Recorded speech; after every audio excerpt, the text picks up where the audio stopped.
invaded by the Philistines. And the Philistines are threatening to kill the Israelites and to displace them. And they also had this huge champion named Goliath. And Goliath is challenging everyone. He's blaspheming, and he's just saying, send someone over so I can show you guys just how weak you really are. And everyone in the Israeli army kind of took one look at this guy and just was like, I don't want any part of this guy. All they saw were the circumstances. They saw this champion that seemed unbeatable. But David, when he looked at the situation, looked at it from a completely different perspective. He just kind of saw a big guy, a big fool, who was out there blaspheming God. And he knew that this guy was nothing in comparison to the Lord's power. And so David armed himself with a sling and 5 stones and his confidence in God, and ran boldly into the battle lines. And he told Goliath, "You come against me with sword and spear and javelin, but I come against you in the name of the Lord Almighty, the God of the armies of Israel, whom you have defied.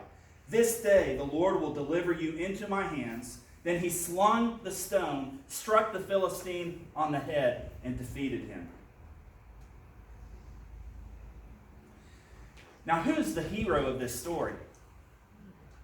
Well, some people might look at it and say David, which I guess maybe there's some truth to that. But the reality, the hero of this story is God.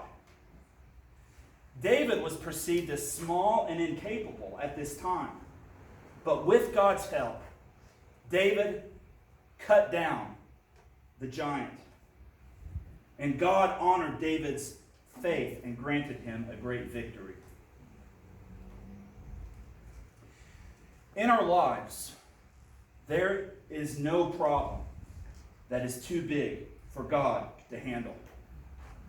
But one of the problems that we have oftentimes is we tend to look at our problems through a magnifying glass at times.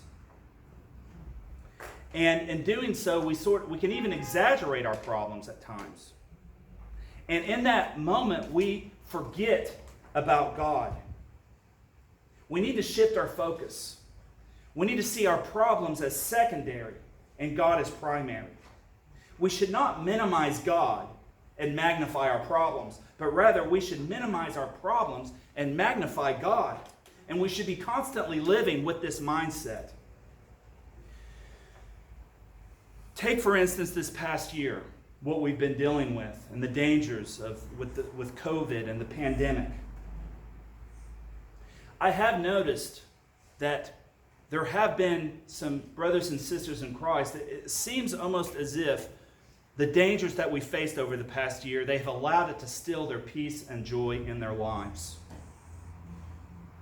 It's almost like they've lost sight of the truth that God is, He will never abandon us. He is always taking care of us. Now let me be clear.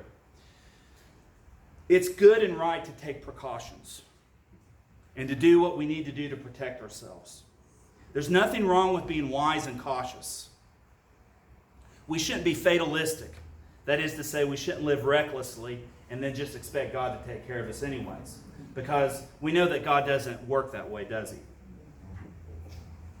However, after we have taken the precautions, then we need to leave all these things in the hands of God and rejoice in Him and trust in Him and have peace in Him and joy. We can't allow the circumstances to take the joy away from us and our faith in Him, because nothing is beyond God's capabilities. We should allow these truths to comfort us during difficult times. And we can rest in the assurances that God makes for us. No matter the problems that we're facing, God can alter them. I'd also like to apply these principles to our evangelistic, our